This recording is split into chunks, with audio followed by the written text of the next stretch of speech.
Our topic for today is, I called it, overcoming the compulsiveness of karma with ethical self-discipline. Der Titel heute der Veranstaltung ist das Überwinden der Zwanghaftigkeit des Karma durch ethische Selbstdisziplin. Since we are discussing here the relation of karma and ethical self-discipline, and the main point of the discipline and ethics is to overcome karma.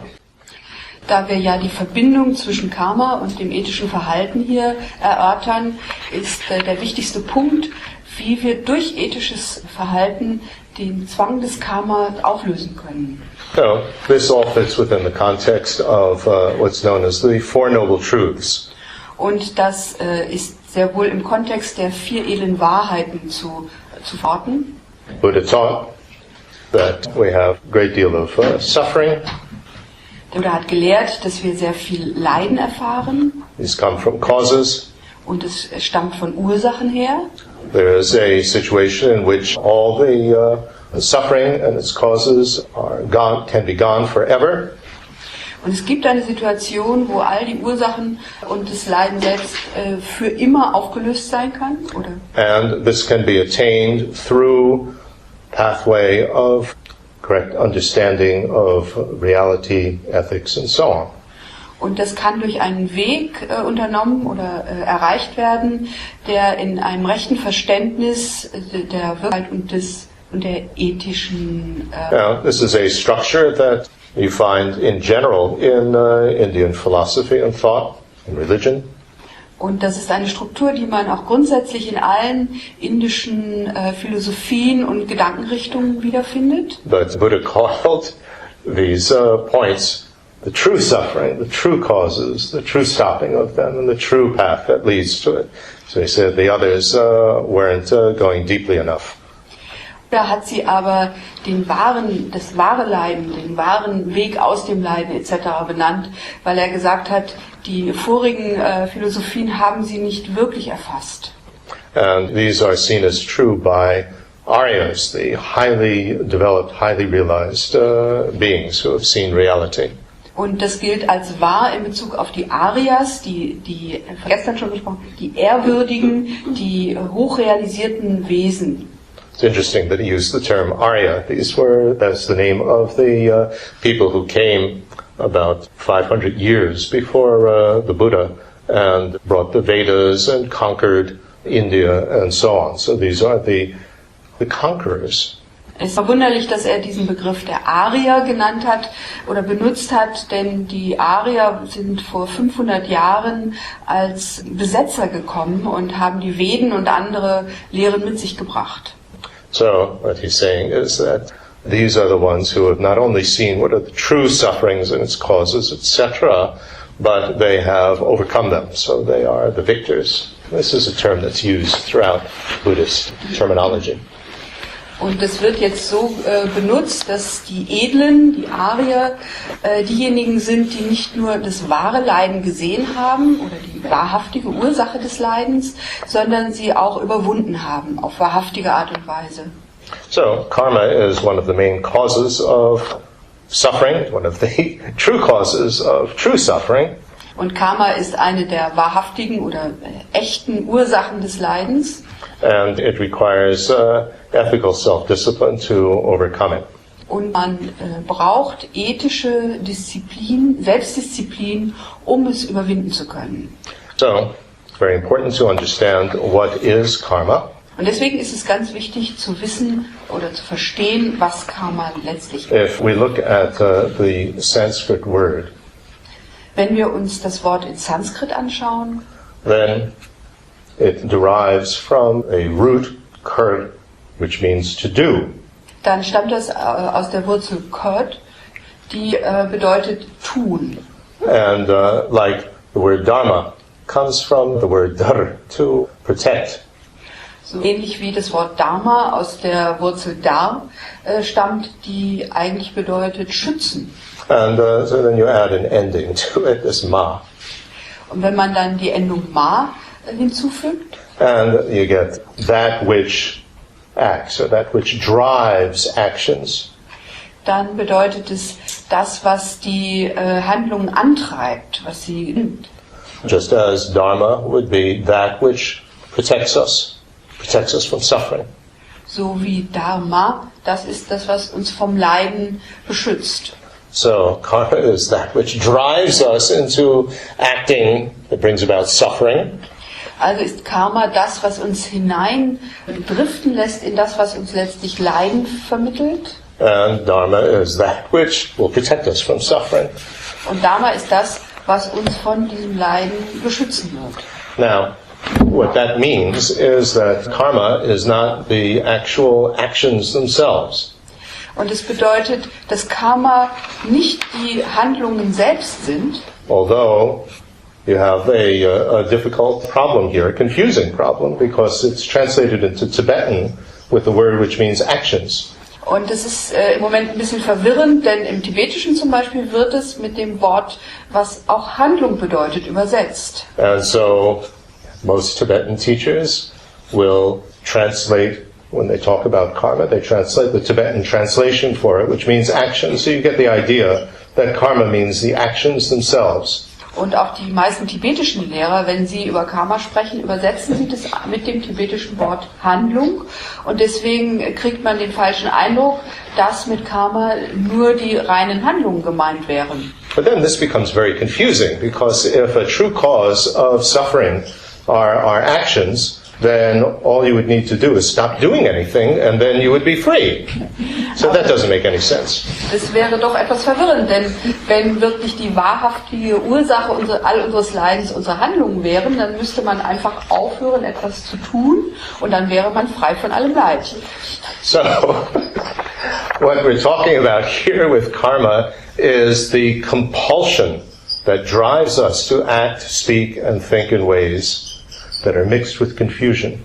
Was wir jetzt hier angehen, ist quasi die Zwanghaftigkeit, die uns in bestimmter Art und Weise handeln, sprechen und denken lässt, die letztlich mit Verwirrung verbunden ist. This is confusion about how we exist, how others exist, and what is reality.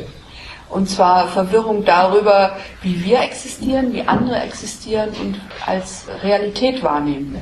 So, because we're confused about who we are and what's going on in the world, then we act in very compulsive ways.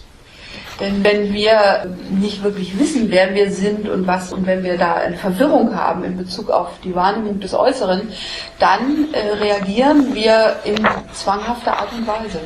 These compulsive ways can be compulsively negative, like always yelling and being cruel to people and so on. Dieses zwanghafte Verhalten kann bedeuten, dass wir negativ ausagieren, dass wir Leute anschreien und so weiter. Or it could be compulsively acting in a positive way. Like, for instance, being a perfectionist, neurotically a perfectionist, or I have to be good. And then being very compulsive about that, or everything has to be clean. Aber diese Zwanghaftigkeit kann auch darin liegen, dass wir uns ins Gute wenden und wollen alles perfekt haben und zum Beispiel alles perfekt reinhalten wollen. This whole syndrome of being a perfectionist. This produces a lot of suffering, actually, doesn't it?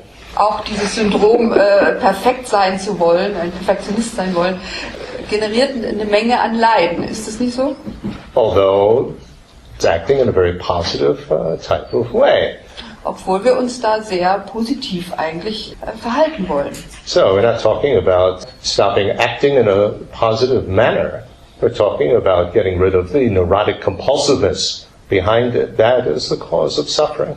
Wir sprechen also hier nicht darüber, dass wir positives Handeln aufgeben wollen, sondern wir wollen dieses Neurotische daran, dieses Zwanghafte daran aufgeben lernen. Right? Because behind that perfectionism is a confusion about how we exist. Denn hinter diesem Perfektionismus steckt eine Verwirrung in Bezug auf das, wie wir existieren. We're thinking of ourselves as this big solid me. Wenn ich über mich selbst als dieses große, solide Ich. And then this me has to be perfect, good, and wise, so that mommy or daddy will pat me on the head and call me a good girl or a good boy. I mean, what's behind this? Denn ich möchte, dass dieses großartige Selbst perfekt ist, damit Mama oder Papa mir die Schulter klopfen und ja, was steckt dahinter? Right, as one of my teachers said, then what are we going to do? Wag our tail like a dog? Und einer meiner Lehrer hat dann gesagt, was machen wir dann? Dann reagieren wir wie ein Hund, der mit dem Schwanz wackelt, wenn er getätschelt wird. So, we are working then to get rid of karma. That this compulsiveness that is one of the causes, one of the true causes of our suffering. Jetzt also wir wollen dieses Karma angehen, und zwar speziell diese Zwanghaftigkeit, die die Ursache des wahrhaften Leidens ist. Now, we work on in stages. Und da arbeiten wir in Stadien. And according to the Mahayana Lamrim, which is, Lamrim is a Tibetan term, which means the graduated stages of the path. Und im Sinne des Lamrim, und das heißt übersetzt die graduellen Stufen auf dem Pfad. And Mahayana is the area of Buddhism, the realm of Buddhism, the schools of Buddhism, in which this developed. Initially to a very, very small extent in India, but highly developed and elaborated in Tibet. Und Lamrim gehört zum Mahayana, und das ist eine bestimmte Art, eine Schulrichtung, speziell des tibetischen Buddhismus, die sich aber ursprünglich in Indien entwickelt hat. Although, again, I studied many Asian languages, so I am always trying to be precise with the languages. Und ich habe ja sehr viele asiatische Sprachen studiert, und deswegen versuche ich sehr präzise mit diesen Sprachen umzugehen. We're not talking about an actual, when it's translated as graduated path, it is not actually talking about something that you're walking on. Wenn wir jetzt von einem Stufenweg sprechen, dann ist damit nicht ein Weg gemeint, auf dem man tatsächlich geht. But rather we're talking about states of mind, levels of understanding and internal development that, like a path, will lead us to the goal. Sondern es geht hier sehr viel mehr um eine innere Entwicklung, um innere Stadien von geistiger Entwicklung, die uns auf diesem spirituellen Pfad voranbringen werden. And this is this way of developing ourselves is built one step on the next. Und diese Art und Weise, uns selbst zu entwickeln, da müssen wir von einer Stufe zur nächsten gehen. And what we are doing is basically broadening the scope of our motivation, our goal, our aim, and so on. Und was wir da machen, dass wir Stufe für Stufe unsere Motivation, unsere Handlung und unser Vergrößern, erweitern. And so what we'll look at is how we, in each of these steps, we're working to overcome karma with ethical discipline. This is involved in all these stages. Und wir schauen uns jetzt an, wie wir in all diesen verschiedenen Stadien, die sich weiterentwickeln, daran arbeiten, mit verschiedenen ethischen Ausrichtungen mit dem Karma zu arbeiten. So, the first, I should just say very briefly, the three levels are working to overcome worse rebirths so that we continue to have better rebirths. Bei Ebenen ansprechen, dann ist die erste, dass wir daran arbeiten, eine negative Wiedergeburt zu vermeiden, wir uns eben auf gute Art und Weise weiterentwickeln können. So we want to attain specifically not just better rebirths, but rebirth with a precious human life. Wir wollen nicht nur eine bessere Wiedergeburt, sondern wir wollen ein kostbares menschliches Leben wiedererlangen. And then on the second level, we want to overcome rebirth altogether. Auf der zweiten Ebene dann wollen wir die Wiedergeburt vollständig auflösen. You might have heard this term samsara. Der Begriff Samsara. Samsara is referring to uncontrollably recurring rebirth. Das ist ein Begriff, der das unkontrollierte Wiedergeborenwerden umschreibt. From Mahayana point of view, mental continuum, we go on forever. It's eternal. In der Mahayana-Sicht gibt es ein mentales Kontinuum, das uns für immer existieren lässt. So even after we become a Buddha, we continue to exist. This is Mahayana presentation. Und nach der Mahayana-Präsentation würde man also selbst als Buddha weiterhin existieren. But what we want to overcome is this compulsive, uncontrollably recurring rebirth filled with more and more suffering and problems. Aber was wir eben überwinden wollen, ist dieses zwanghafte, neurotische Wiedergeborenwerden, was nicht kontrolliert ist. So we will gain here, we're aiming for liberation from that. Und wir bemühen uns hier um Befreiung davon.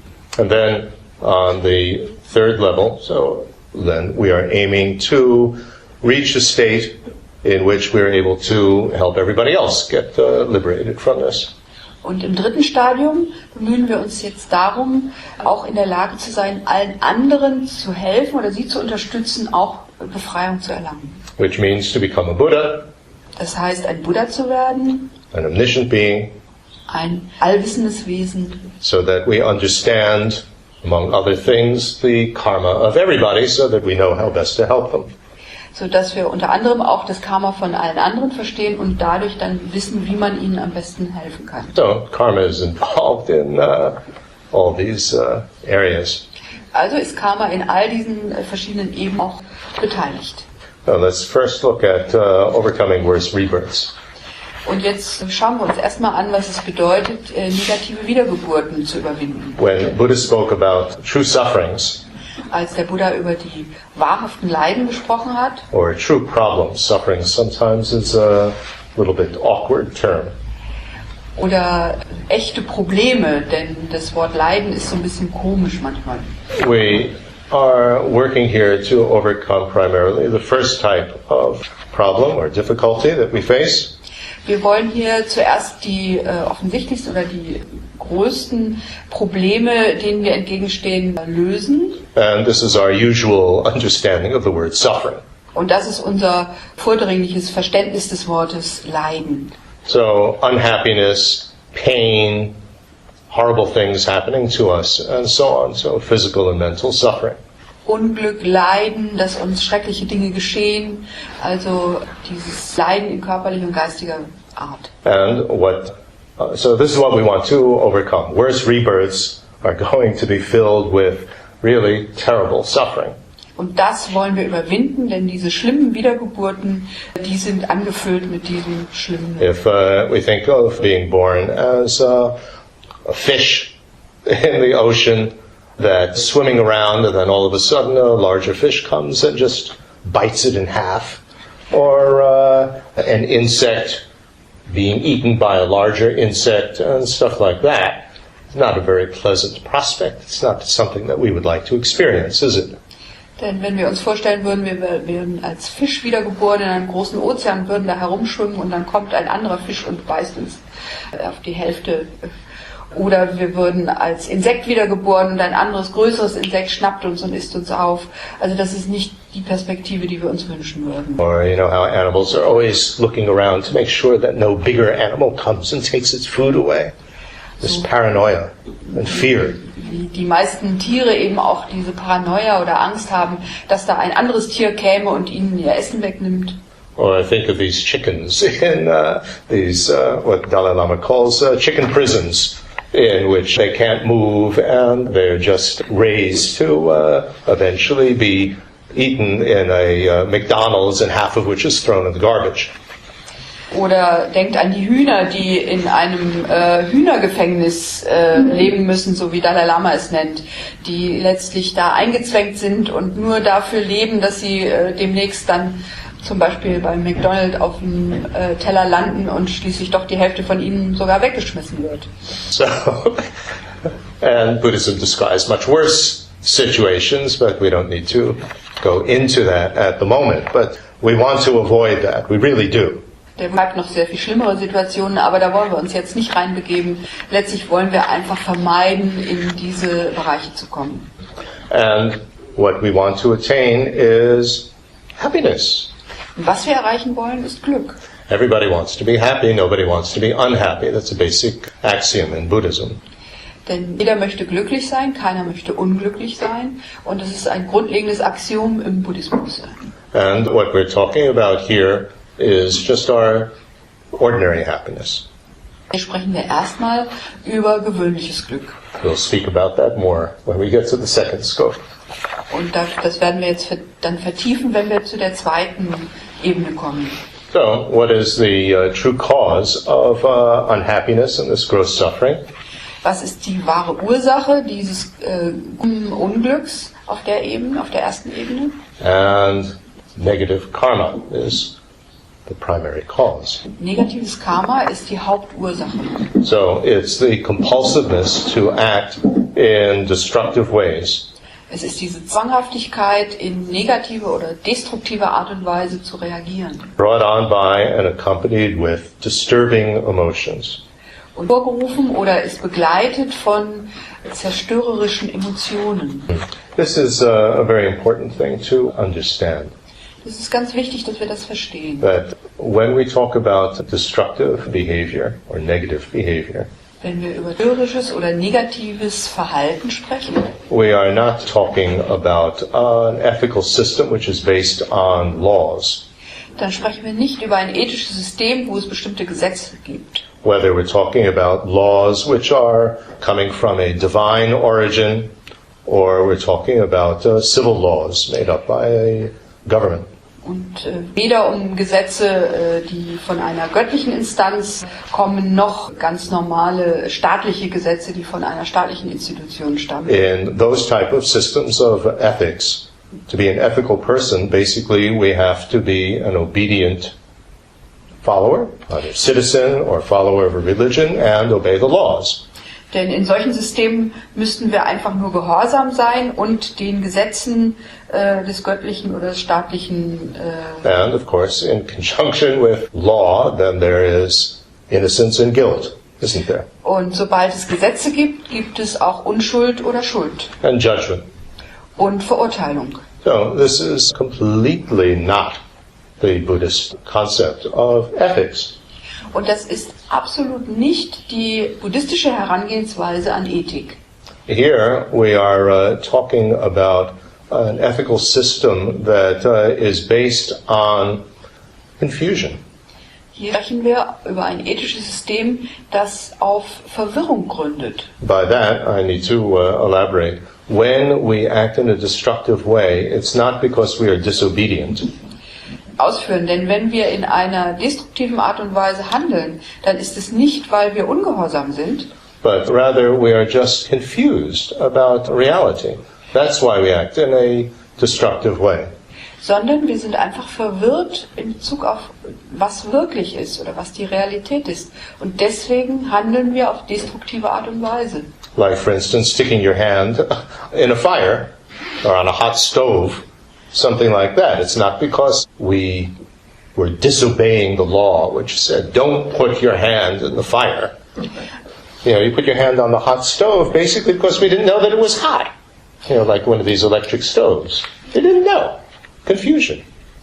Denn wenn wir zum Beispiel die Hand ins Feuer stecken oder auf eine heiße Herdplatte, dann tun wir das ja nicht, weil wir ein Gesetz nicht befolgen, was sagt, leg deine Hand nicht auf diese Herdplatte, sondern wir tun das normalerweise, wenn wir es tun würden, weil wir nicht wissen, dass es eine heiße Herdplatte ist. So, we didn't know, we're confused, we didn't know that if we acted in a certain way, it's going to produce problems. Also geht es darum, dass wir oft nicht wissen oder verwirrt darüber sind, dass bestimmte Handlungen bestimmte Ergebnisse erzeugen. I said something to you and I didn't know that it would hurt your feelings. It wasn't that I was bad because I said it. I didn't realize that it would hurt your feelings, so I was confused. Also es kann sein, dass ich etwas zu dir sage und du fühlst dich dadurch betroffen oder es tut dir weh. Und das ist nicht, weil ich vorhatte, dir weh zu tun, sondern mir war nicht klar, dass du auf diese Art und Weise reagieren könntest. Or we could have purposely said it to hurt you, but that is also being confused about the reality of the other person. Vielleicht hätte ich sogar mutwillig gesagt, um dich zu verletzen, aber das wäre auch begründet in einer Verwirrung über das, was die andere Person angeht. The other person is a human being just like us. They want to be happy, they don't want to be unhappy. If they acted in an unruly manner, that was because they were confused. Und das ist einfach das Unwissen darüber, dass auch dieser andere Mensch ein Mensch ist, der Glück erfahren möchte und nicht unglücklich sein möchte. Und if they acted in an unruly manner toward us, that was because they were confused. okay, und wenn sie wiederum uns gegenüber auf diese ungerechte Art und Weise agieren würden, dann wäre das aus dem Grund, weil sie selbst auch verwirrt sind. So, when we act in a destructive manner, Wenn wir also in einer verwirrten Art und Weise agieren, this is brought on by and accompanied by some disturbing emotion. dann wird das hervorgerufen von einer zerstörerischen Emotion. What is a disturbing emotion? What's the definition? Was ist eine zerstörerische Emotion? Da gibt es eine Definition. It's an emotion that, when it arises, makes us lose our peace of mind Die, sobald sie auftaucht, uns unseren Geistesfrieden verlieren lässt and makes us lose self-control. und uns unsere Selbstkontrolle verlieren lässt. Very interesting. Very good, useful definition, because we can usually sense, when we're feeling nervous, we don't have peace of mind, and we act compulsively. Some disturbing emotion is behind it. Und es ist eine sehr nützliche Definition, denn wir können das sehr leicht spüren, wenn irgendwas aus dem Gleichgewicht ist und wir plötzlich heftig reagieren und zwanghaft reagieren und wissen, dass wir da etwas verloren haben. So, what are our major disturbing emotions? Was sind unsere hauptsächlichen zerstörerischen Emotionen? There's a cluster of attachment, longing, desire, and greed. Da gibt es den ganzen Bereich von Anhaftung, von intensivem Begehren und von Gier. We exaggerate the positive qualities of something, Wir übertreiben die positiven Aspekte von etwas. totally ignore or deny any negative qualities. Wir ignorieren völlig dessen oder deren negativen Qualitäten. And if we don't have it, we want it. That's longing, desire. Und wenn wir es eben noch nicht haben, dann wollen wir es unbedingt haben. Das ist das verlangende Begehren. If we have it, we don't want to let go. That's attachment. Und wenn wir es dann haben, dann wollen wir es nicht loslassen. Das ist die Anhaftung. And even if we have it, we're not satisfied. We want more. That's greed. Und selbst wenn wir es schon haben, wollen wir noch mehr davon. Und das ist die Gier. This is a disturbing state of mind, isn't it? Das ist doch ein zerstörerischer Geisteszustand, oder? Prevents us from enjoying anything. Das hält uns davon ab, die Dinge wirklich zu genießen. And then we have anger. Und dann There's many grades of anger. Und es gibt sehr unterschiedliche Stadien oder Variationen von Aggression oder Wut. And simply naivety. Und dann einfache Naivität. Naivety about the effect of our behavior on ourselves and on others. Naivität auf die Iren der Verhaltensweisen uns selbst gegenüber und anderen gegenüber. Like being a workaholic, pushing yourself so much, we're naive that it's going to be harmful to our health, to our family, and so on. So it's very self-destructive. Wenn wir zum Beispiel ein Workaholic sind, dann ist es eine naive Art, mit sich umzugehen, denn wir ignorieren da, dass es uns selbst schadet und auch unserer Umgebung, unserer Familie. Or we are always late and don't keep our appointments with others. This is naive to think that it's not going to hurt the other people. They're not going to feel bad. So it's destructive behavior. Und wenn wir zum Beispiel überall zu spät kommen, dann ist es auch eine Form von Naivität, weil wir da ignorieren, dass das anderen vielleicht wehtun könnte, dass sie sich nicht... So these are states of mind that cause us to lose peace of mind and self-control. Das sind also geistige Zustände, die bewirken, dass wir den Geistesfrieden verlieren und die Kontrolle verlieren. And they accompany our compulsively, that compulsion to act in a destructive way, like work too hard, or say, why don't you leave me? I said that incorrectly. Don't ever leave me. I can't live without you. This type of thing. It's very destructive, isn't it? So there's the disturbing emotion behind it and the compulsion to always say that, to always act in that way. They go together. Und Emotionen, die machen uns zwanghaft reagieren, die lassen uns zum Beispiel sagen, du darfst mich niemals verlassen, und das wiederholen wir dann auch ständig, und insofern sind wir in dieser bestimmten Art und Weise, hängen wir fest, immer wieder so zu reagieren. Yeah, causes our problems. Suffering is destructive. Dass destruktive Emotionen verursachen Leiden. We're unhappy. Wir sind nicht glücklich. And in addition, destructive behavior is accompanied by a few further states of mind. Und zusätzlich ist dieses destruktive Verhalten noch mit einigen weiteren Geisteszuständen verbunden, Which also cause us to act in a compulsive manner, die uns auch compulsively destructive manner. dazu anleitet, auf zwanghafte Art und Weise destruktiv zu handeln. First, we have no respect for good qualities and those who possess them. Zuerst haben wir keinen Respekt für gute Qualitäten und denen gegenüber, die sie haben. We have no self-control to restrain ourselves from acting negatively. Wir haben überhaupt keine Selbstkontrolle, irgendetwas negativ auszuagieren. We have no moral self-dignity. You know, I respect myself so much, I'm not going to act like that.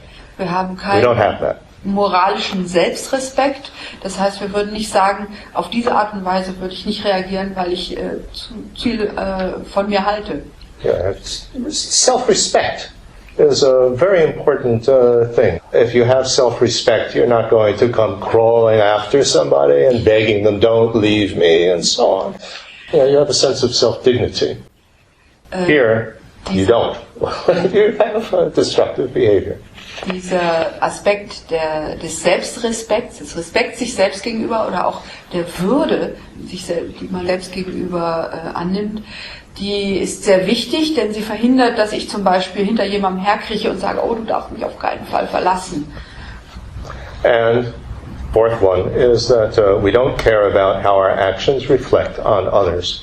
Vierte wäre, dass es uns egal ist, wie unsere Taten sich bei anderen auswirken. For instance, if you go on a holiday Zum Beispiel, wenn du in Urlaub gehst and you act in a very rowdy way and always getting drunk and loud and ruining the hotel room and so on, it would give a bad name to German tourists, for example.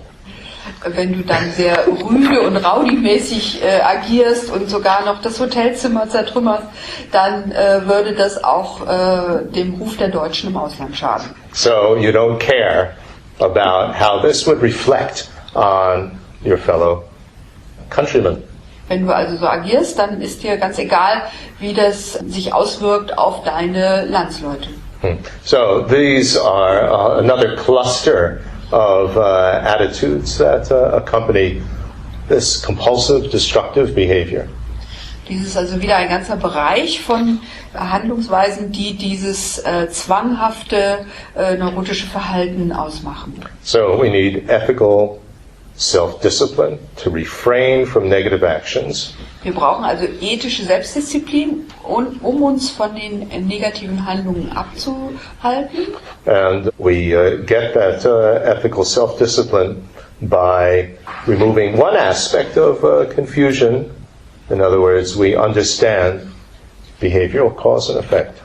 Und wir können dieses Verhalten durch einen Aspekt verändern, indem wir eine Veränderung vornehmen, indem wir nämlich die Ursachen und Wirkungen verstehen. In other words, we understand that if we act in these destructive ways, if we let ourselves be controlled by our disturbing emotions, it's just going to produce a great deal of unhappiness and problems for myself and others. Also darum, das Verständnis zu erlangen, dass wenn ich auf diese destruktive Art und Weise weiter agiere, dass es dann letztlich für mich selbst und für andere nur Leiden schafft. Well, it's very important to understand here that basically we're talking now about the first level of ethical behavior, which is self-control. Das ist ganz wichtig, denn wir sprechen hier über die erste Ebene von ethischem Verhalten, nämlich die Selbstkontrolle.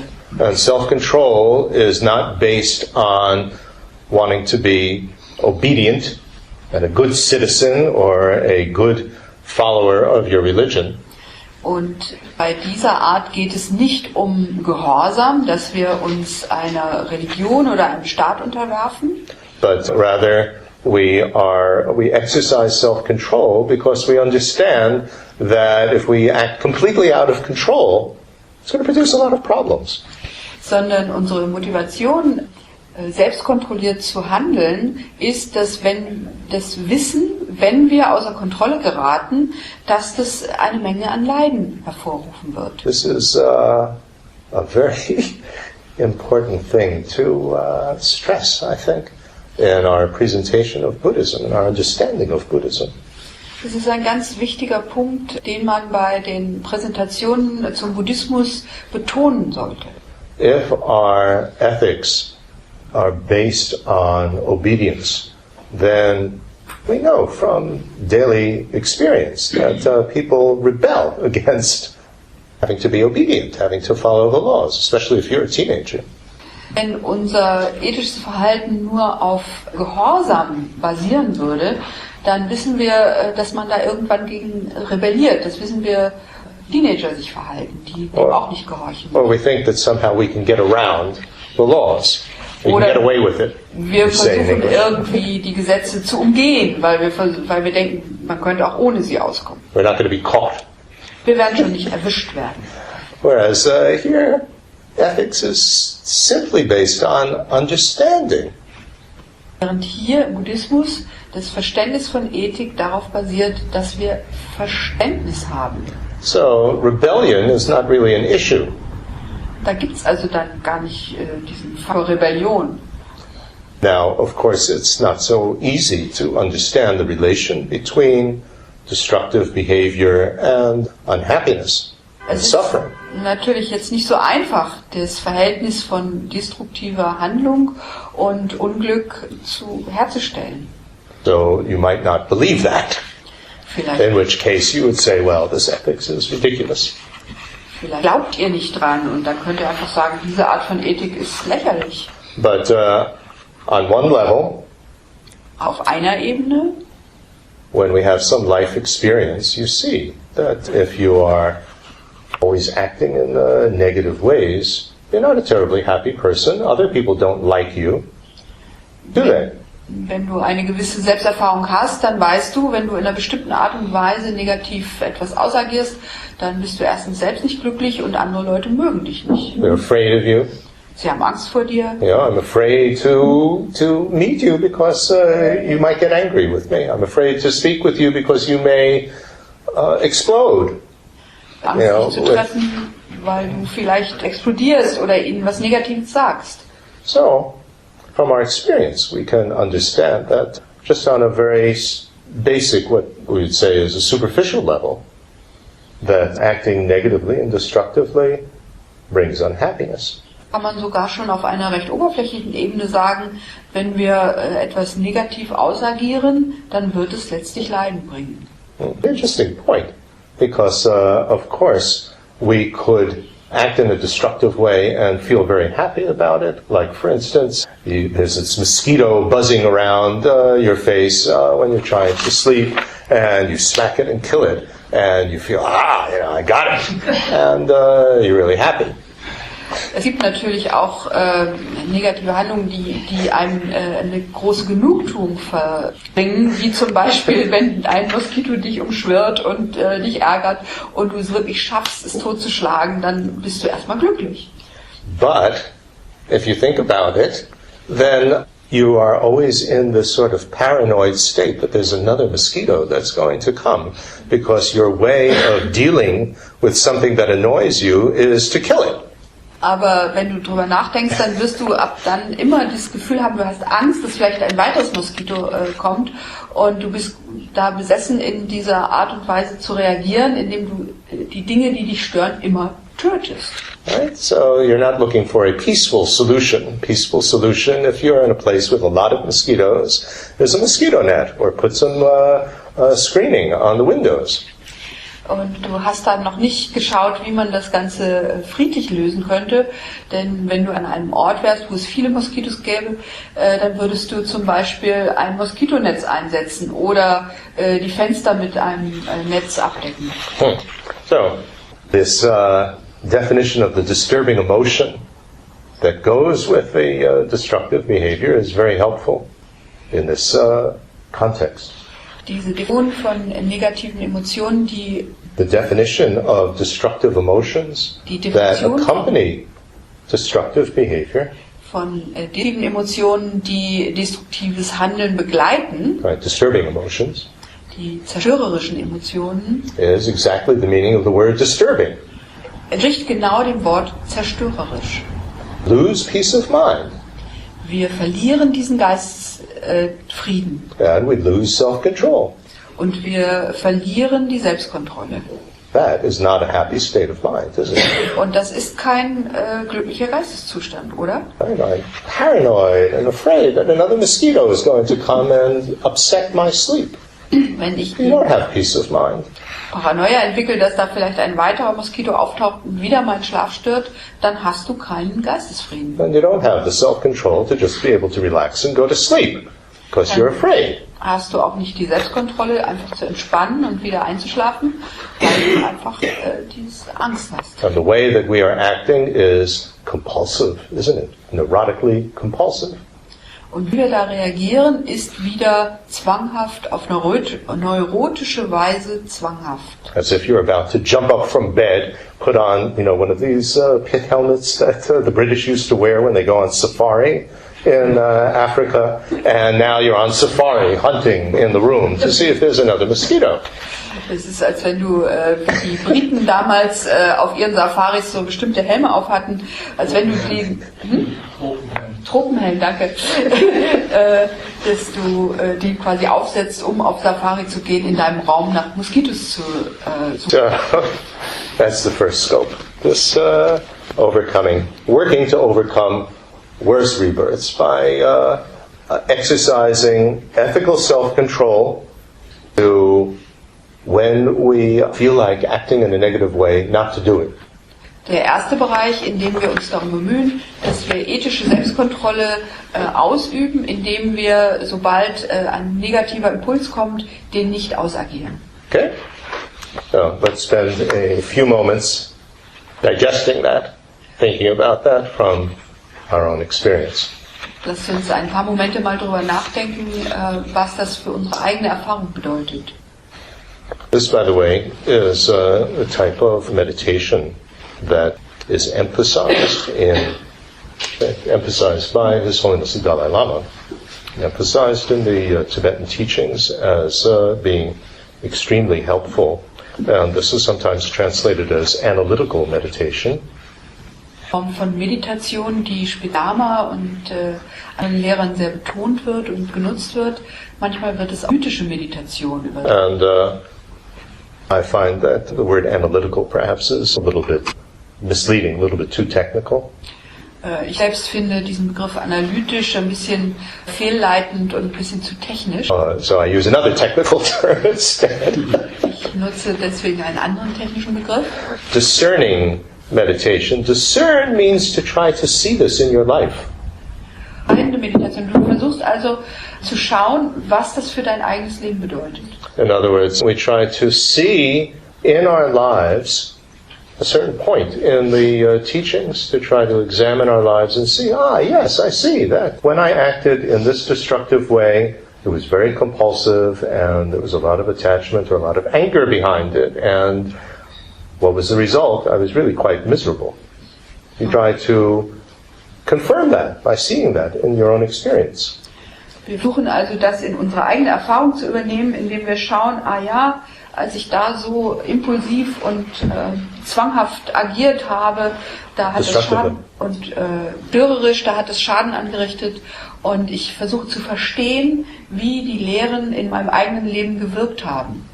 So, by discerning this, by seeing it, indem ich es unterscheide und heraushole und sehe, then we become more and more convinced that this is really true.